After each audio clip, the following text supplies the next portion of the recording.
Questão sobre direção defensiva. Na direção defensiva é o resultado da prática mais o treinamento.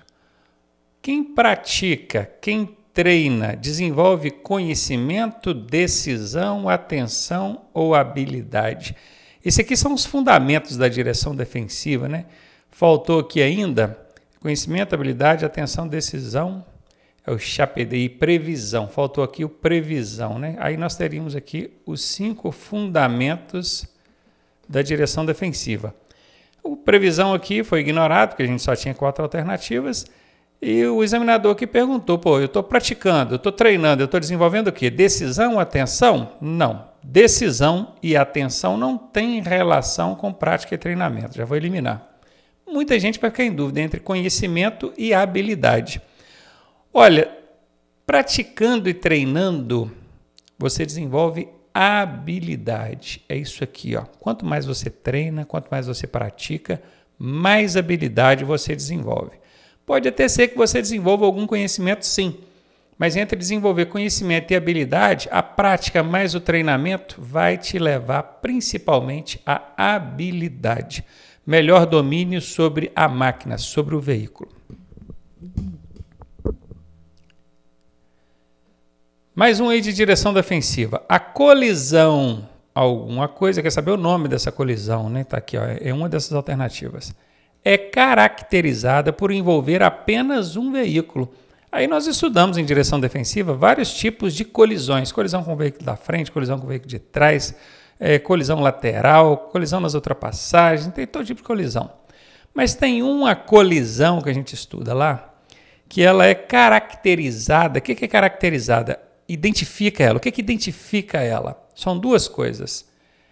Ela é uma colisão que é grave, ela é muito grave. Normalmente, a vítima dessa colisão, desse sinistro, digamos assim, ela morre, vem a óbito, ou fica gravemente ferida, de maneira que ela não consegue contar o que aconteceu. E no que ela não consegue contar o que aconteceu, vira uma colisão misteriosa. E ele envolve apenas um veículo, tá? Um veículo. Então são essas duas características da colisão misteriosa, que é a letra D, que é o que vai encaixar aqui, ó. Ela é muito grave, onde a vítima vem a óbito ou fica gravemente ferida, de maneira que não consegue contar o que aconteceu e envolve apenas um veículo, tá? Caiu essas duas características para saber, a colisão misteriosa. Então, a gente lendo agora, completando, ficaria assim, a colisão misteriosa é caracterizada por envolver apenas um veículo e a sua vítima fica gravemente ferida ou vem a óbito, coisa assim. Letra D aí.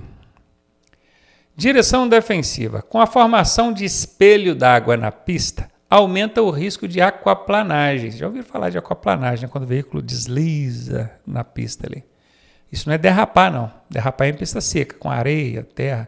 A aquaplanagem é quando acontece aqui, espelho d'água. É aquela camadinha d'água fininha na pista. Não confunda com poça d'água, tá? Poça d'água não provoca aquaplanagem. Poça d'água provoca um outro fenômeno que não vem ao caso aqui agora.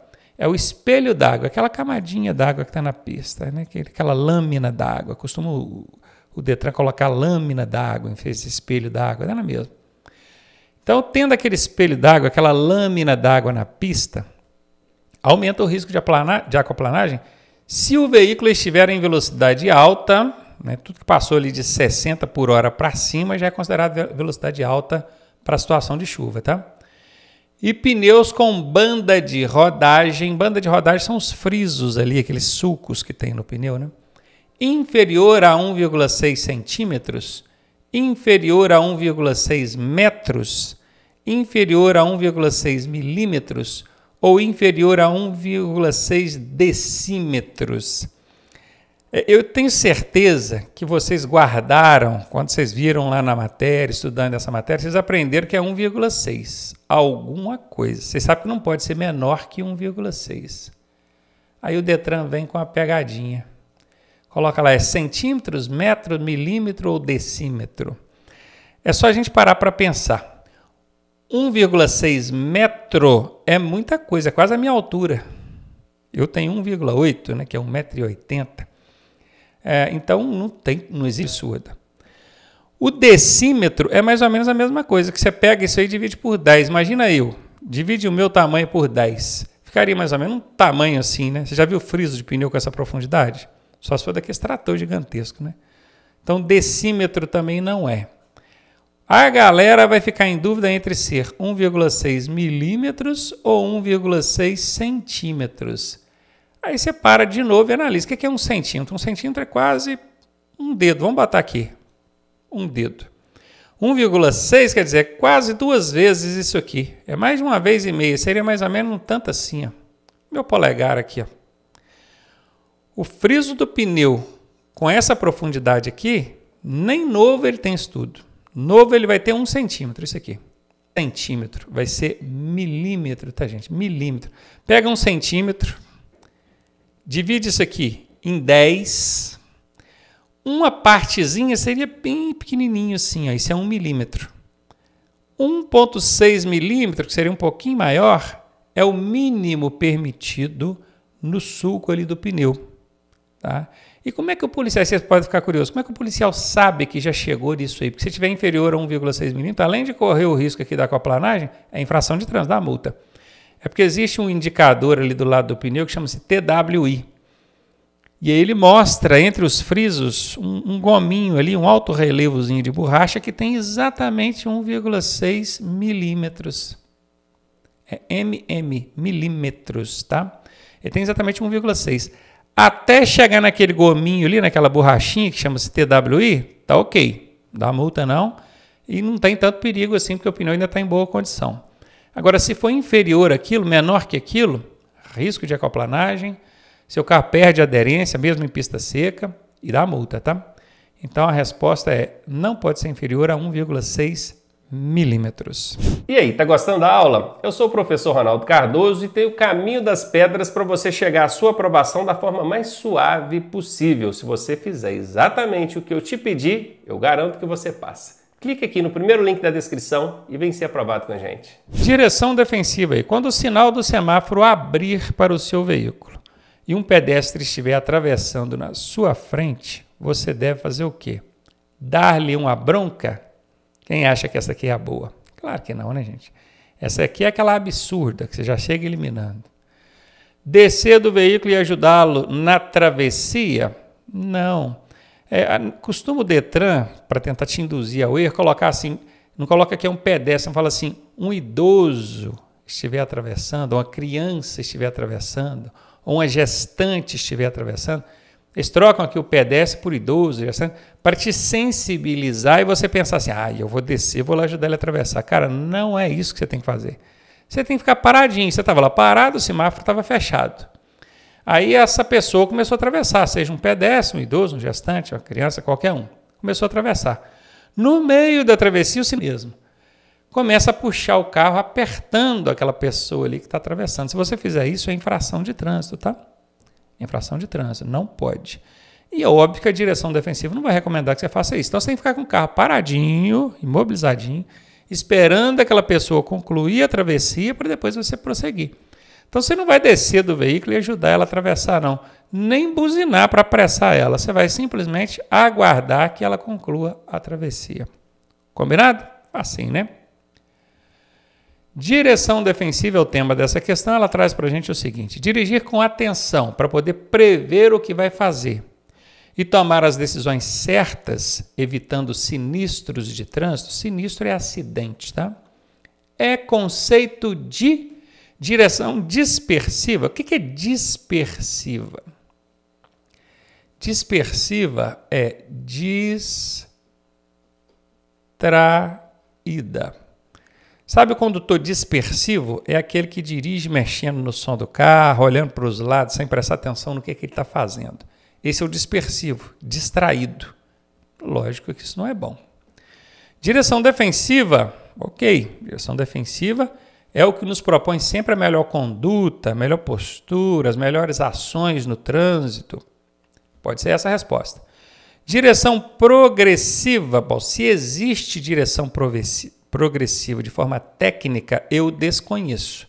Porque dentro do conceito de direção defensiva, que é o assunto que a gente está estudando aqui, não existe progressivo. Colocaram aqui para encher linguiça. Direção agressiva, até existe esse conceito. Dentro de direção defensiva existe o conceito agressiva. Existe preventiva, corretiva, evasiva, agressiva. Mas é óbvio que você não vai adotar uma postura agressiva no trânsito. Essa está fora, sobrou então para a gente direção defensiva. Direção defensiva é o tema dessa questão. No comportamento sobreesterçante, eita, aquela partezinha chata de direção defensiva, né? Mas a gente tem que entender, tem que aprender.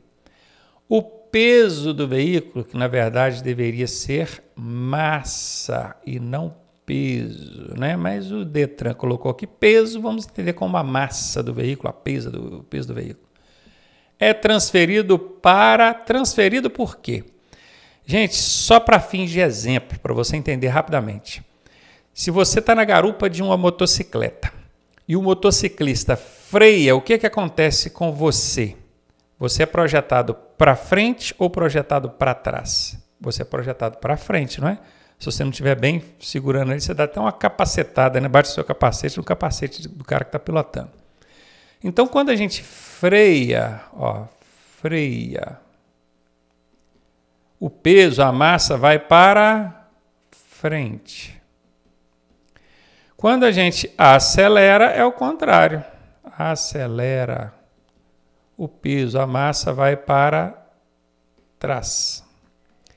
Isso tem nome, tá? Isso tem nome. Sobreesterçamento é quando o peso vai para frente. Então vamos lá. Peso vai para frente. Cadê? Parte superior, traseira, dianteira do veículo. Achei a resposta. Beleza? E quando o peso vai para trás, que é isso aqui, aí chama-se subesterçamento. Sub, peso atrás. Sobre, peso na frente, na dianteira. Então, parte superior seria no teto. No centro do veículo, não, porque o peso não fica concentrado no centro. Ou ele vai para trás ou ele vai para frente. Ele vai para trás quando você acelera. Isso chama subesterçamento. Quando você freia, ele vai para frente. Isso chama-se sobreesterçamento. E é exatamente o que a questão está pedindo aqui para você. Chato? É. Precisa saber isso para dirigir? Pior que precisa. Aqui nós estamos tratando da teoria, por enquanto isso não faz muito sentido para você. Mas depois, na prática, o seu instrutor vai te mostrar como é que isso funciona, tá? Então, sobreesterçante é quando você freia e o peso vai para a dianteira, para frente do veículo. Direção defensiva. Quanto maior a velocidade, maior a velocidade, ou menor o raio da curva. O que é raio? É o ângulo da curva. Uma curva fechada, ela é de menor raio, de pequeno raio. Sacou? Uma curva bem fechadinha. Então, quanto maior a velocidade, entrou muito rápido numa curva. Ou então, é uma curva muito fechada, de pequeno raio, menor raio. A inclinação do corpo do motociclista deverá ser maior, menor, igual ou oposto em relação à moto. Fala aí para mim. É só você pensar comigo. Vamos falar aqui, maior velocidade. Vamos pegar o primeiro exemplo aqui, porque aqui está dizendo que é um ou outro, né? Serve uma situação ou outra. Vamos pegar esse primeiro exemplo, maior velocidade. Aonde você vê moto andando em muita velocidade? Naquelas corridas de motovelocidade, né? Seria a Fórmula 1 das motocicletas. Pilotos profissionais, eles vão entrar na curva com muita velocidade. Maior velocidade, quer dizer, é muita velocidade que estão entrando ali. Você já reparou que eles jogam o corpo mais que a moto? Pode reparar que ele chega até a tirar o quadril, né? Para não falar bunda aqui. Ele tira o quadril do banco da moto e joga todo mais para dentro da curva. Chama-se de pêndulo. Porque a moto já deitou tanto que não tem como deitar mais. E tem muita velocidade, ele precisa jogar mais peso para contrapor ali as leis da física, então ele joga o corpo mais que a moto. Então o corpo tem que ser maior que a moto. A mesma regra aplica quando a curva for de pequeno raio, curva fechadinha. A mesma regra, tá? Só que aqui eu peguei um ou outro, porque aqui o Detran até te ajudou, ó. Maior velocidade ou menor raio. Pensa uma dessas duas situações. Imagina, o corpo do motociclista tem que ir mais, quer dizer, tem que ir maior do que em relação à moto, a inclinação. Tem que ser menor, tem que ser igual ou tem que ser oposto. Oposto não tem como mesmo, né? Como é que a curva é para um lado, a moto vai para um lado e o corpo para o outro? Aí parece que esse garupeiro que não sabe andar de moto, né? O piloto tá tombando aqui para fazer a curva, o garupeiro tá jogando para o lado oposto. Aí arrebenta o cara que tá pilotando. Deu para sacar, né? Quem já anda de moto, tira isso aí de letra. Quem não anda, é bom assistir a aula explicando sobre essa questão de inclinação, porque tem pelo menos 3. Tem mais de 3. Mas eu na aula eu explico 3 inclinações. Tem aquela inclinação maior, tem inclinação menor e tem inclinação igual. Essa oposta aqui não existe não. Tá? E quando é que aplica a inclinação maior? Quando é que aplica a inclinação menor? Quando é que aplica a inclinação igual do corpo em relação à moto? Direção defensiva. São considerados tipos de sinistros. Sinistro é acidente, tá? Exceto, e aí vem aquela assombração do exceto. Tem muita gente que não sabe responder questão com exceto. Já ensinei esse macete outras vezes, vou ensinar aqui de novo. Quando aparecer um exceto na pergunta, você vai fazer o seguinte. Você vai isolar o exceto, isola ele aqui, ó, deixa ele isoladinho para cá. Se for no computador, você bota o dedo em cima da palavra exceto assim, para tampar ela, e leia a pergunta sem o exceto. São considerados tipos de sinistros. Aí, tipo assim, você está lendo sem exceto. Você encontrou alguma palavra não ou alguma negativa aqui na pergunta? Ó, são considerados tipos de sinistros. Não tem não, não tem negativa. Então você vai fazer o seguinte, você vai trocar o exceto, eliminar ele, por um não. Elimina o exceto e coloca um não. Pronto. Você consertou a pergunta. Agora você não está respondendo uma questão com exceto mais. Você está respondendo uma pergunta sem exceto. Vamos ler ela sem exceto? Não são considerados tipos de sinistros. Então tem que procurar qual aquela que não é um tipo de acidente. Sinistro é acidente, tá? Não esquece disso não. Colisão, bateu. É um tipo de sinistro. Eu estou procurando aquela que não é. Então já elimino. Congestionamento. Congestionamento é o engarrafamento. Professor, engarrafamento? Tá certo isso tecnicamente? Não. O termo técnico é congestionamento. Só que ninguém fala congestionamento, fala engarrafamento. Então, para você entender, eu estou dizendo que congestionamento é engarrafamento. Engarrafamento, congestionamento, é um tipo de acidente? Não. Isso é uma condição do trânsito. O trânsito está fluindo, ou está engarrafado. Isso não é tipo de acidente. Eu estou procurando aquela que não é. Achei. Letra B. Capotamento é tipo de acidente, atropelamento é tipo de acidente, mas congestionamento não. Tranquilo? Fui.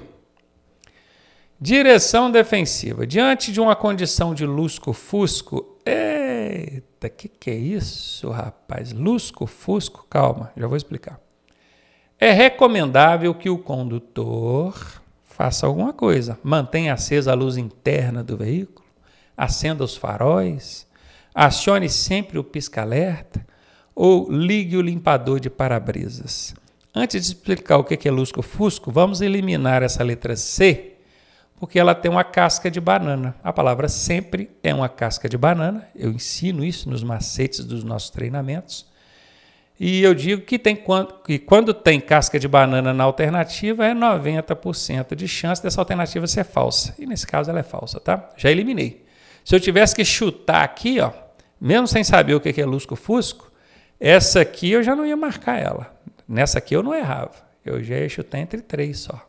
Beleza? O lusco-fusco, também chamado de crepúsculo. Ah, agora ajudou. Agora você entendeu o que é, né? Não, né? Pois é. Então o Detran adora essas coisas. Daí coloca lá lusco-fusco, crepúsculo, para arrebentar com você. Vamos falar uma linguagem popular. Lusco-fusco, crepúsculo, é aquela transição do dia para a noite, é o cair da noite. Né? Está ali próximo das 18 horas, 6 da tarde, né? Começa a escurecer e aí você já não tem mais aquela claridade do dia, fica com a visão ali meio mais ou menos, não está enxergando tão bem. Nesse caso, o que você precisa fazer é isso aqui, ó, acender os faróis. Lembrando que esse lusco-fusco também pode ser o oposto, que é a transição da noite para o dia. Só que nesse caso você não vai nem acender os faróis, vai manter aceso, né? Porque ainda está de noite. 5 da manhã, 5h30, está para clarear ali, mantém os faróis acesos. Até clarear totalmente. Clareou totalmente, você pode desligar os faróis, a menos que você esteja dirigindo em rodovia de pista simples, porque aí você tem que manter o farol ligado o tempo todo, independentemente de qualquer condição. Letra B de bola foi para conta. Direção defensiva. Ao notar árvores ou vegetação encobrindo a sinalização da via, o condutor deve redobrar a atenção, ok. Reduzir a velocidade para identificar restrições de circulação, ok. Quando a questão é grande, a alternativa é grande, eu costumo ir fazendo chico picadinho nela, eu vou picando ela. Cada trecho dela eu faço uma divisão e está certo ou está errado, vou dando os ok. Aqui está tudo certo. Vamos ver a letra B. Efetuar a poda das árvores. Quer dizer então que o condutor vai ter que estacionar o veículo ali, arranjar uma ferramenta, um facão, uma motosserra, seja o que for, e ir lá podar essas árvores. Faz sentido, gente? Não, não faz sentido. Solicitar ao agente de trânsito que efetue a poda das árvores. Olha, como cidadão, você pode até comunicar o agente de trânsito para que este adote providências. Não vai ser ele exatamente quem vai efetuar a poda, mas ele vai comunicar ao órgão de trânsito e o órgão de trânsito vai mandar lá os profissionais adequados para fazer essa poda, sinalizando aviso, isolando parte da pista ali, né? Agora, isso cidadão. Você como condutor não tem que ir lá solicitar, né? Como cidadão, tá? Você tem o direito, ó, a via tal lá, as árvores, a vegetação está tampando a sinalização toda, não dá para ver nada. Então, um semáforo escondido atrás de uma árvore. Você pode ir lá solicitar, tanto ao agente como diretamente no órgão de trânsito. Mas não é o condutor solicitar ao agente que ele efetue. Não, o agente nem vai efetuar essa poda de árvore. Quem vai efetuar vai ser o profissional adequado. Redobrar a atenção. Ok. Reduzir a velocidade. Ok. Não se preocupar com a sinalização. Aí é complicado, né? Como é que eu não vou me preocupar com a sinalização? Vai que tem um semáforo lá, está fechado, escondido atrás da árvore, eu não estou vendo. Aí não tem como, né, gente? Essa aqui está fora. Ficamos, então, com a letra A, que só tem ok. Não tem nenhum ponto negativo nas alternativas.